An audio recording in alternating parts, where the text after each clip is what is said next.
Adam Smith nació en el año 1723 en Kirkcaldy, un pequeño pueblo en el sur de Escocia. En Kirkcaldy no había actividad industrial, salvo una minúscula fábrica de alfileres. Siendo todavía un adolescente, Adam se interesó por la forma de trabajo en el taller. 30 años más tarde, sería su modelo en la riqueza de las naciones y se convertiría en la fábrica más famosa de la historia de la economía. Adam Smith vivió en una época de grandes cambios políticos y económicos. El mundo occidental abandonaba la era de los señores feudales y los mercaderes para ingresar en el capitalismo industrial. Adam Smith sería el profeta de estos cambios. Dos corrientes económicas dominaban la escena europea: el mercantilismo y la fisiocracia. Desde el siglo XV, el mercantilismo había imperado en la política económica europea. La doctrina mercantilista consideraba que la base de la riqueza residía en la acumulación de oro y plata. El Estado debía intervenir para impedir que las riquezas salieran del país. Debía dictar leyes de comercio, estableciendo aranceles aduaneros y prohibiciones a la importación. El Estado también podía otorgar patentes de monopolio a personas y compañías para comercializar diversos productos. A mediados del siglo XVIII, el mercantilismo estaba llegando a su fin. Una nueva clase en ascenso, la burguesía industrial, desplazaba a los mercaderes de los ámbitos de poder. En Francia se preparaba la gran revolución burguesa.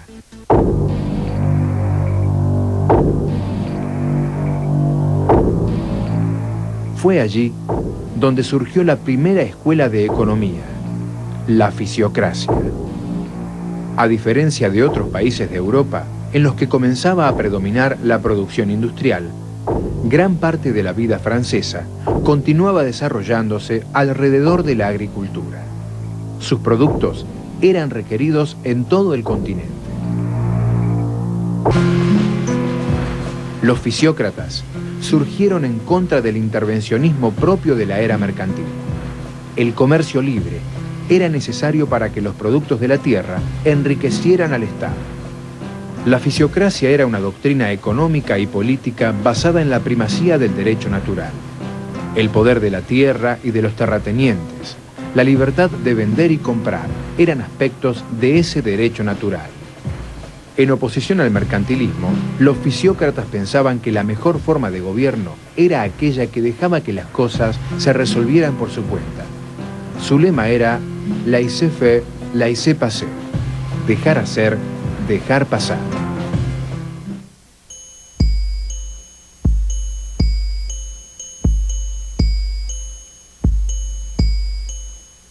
En 1765, Adam Smith conoció a dos de los más importantes fisiócratas, François Quesnay y Anne-Robert Turgot. De este encuentro nacería el interés de Smith por la economía, que por entonces comenzaba a esbozarse como ciencia. Adam Smith reconocerá el valor de esta primera teoría económica e incluso adoptará en gran medida la norma del laissez-faire. En Inglaterra y el sur de Escocia, unidas desde 1707 en un solo reino, la situación era diferente a la de Francia. Eran los comienzos de la revolución industrial. La máquina de vapor inventada por James Watt, amigo personal de Adam Smith, había dado el puntapié inicial. Pronto comenzaron a construirse fábricas con complejas maquinarias y se tendieron líneas de ferrocarril. Miles de personas llegaban del campo a las ciudades para convertirse en obreros. El mercader pronto sería reemplazado por un nuevo personaje mucho más poderoso, el industrial. Durante 17 años, Adam Smith había tomado nota sobre diversas cuestiones económicas que volcaría en la riqueza de las naciones. En 1766 regresó a Escocia dispuesto a escribir su gran obra, pero precisó 10 años más para concluirla.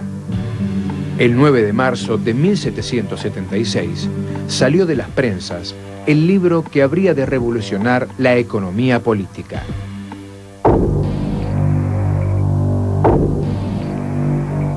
En La riqueza de las naciones, Adam Smith se propuso develar la naturaleza del sistema económico.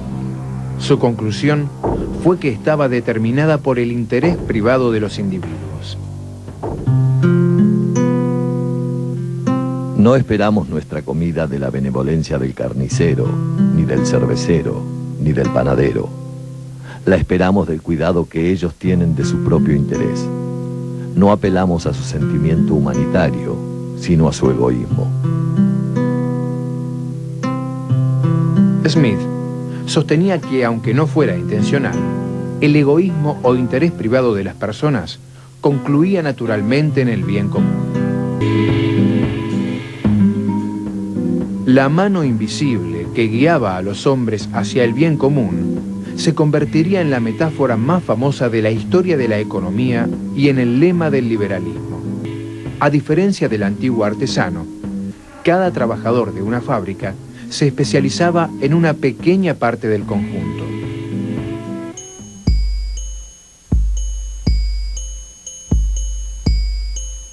La división del trabajo, hasta donde es posible implantarla, da lugar en todos los oficios a un aumento proporcional de su capacidad productiva.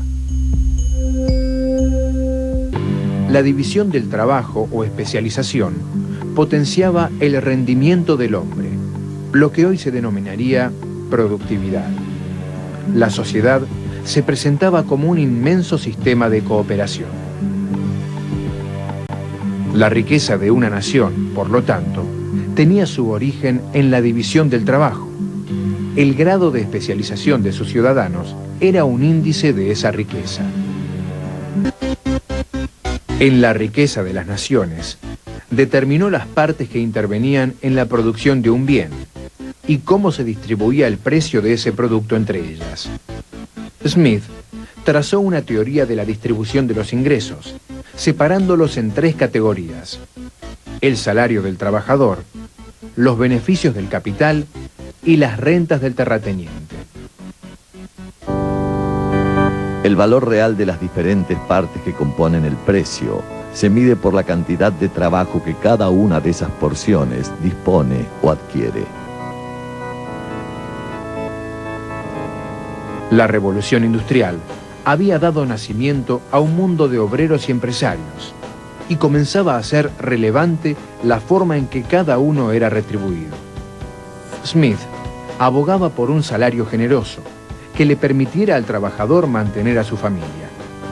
El incremento de la población era un índice de progreso. Además, un buen salario aumentaba la productividad. En cuanto a la retribución del capital, Smith no distinguía entre los intereses del capital y los beneficios del capitalista. El precio de un bien era igual a la cantidad de trabajo que contenía. Por lo tanto, el beneficio del capitalista era una parte del salario del obrero. El valor que el trabajador añade a los materiales se resuelve en dos partes. Una de ellas paga el salario de los obreros y la otra las ganancias del empresario sobre el fondo entero de materiales y salarios que adelanta.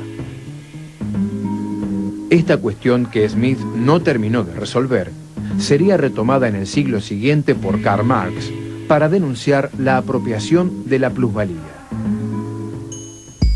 En este sistema de libertad natural, decía Adam Smith, el soberano solo tendrá que ocuparse de tres asuntos: defender el país de una invasión extranjera, proteger a los ciudadanos de la injusticia y de la opresión que puedan recibir de otros miembros de la sociedad, y por último, realizar y conservar obras públicas.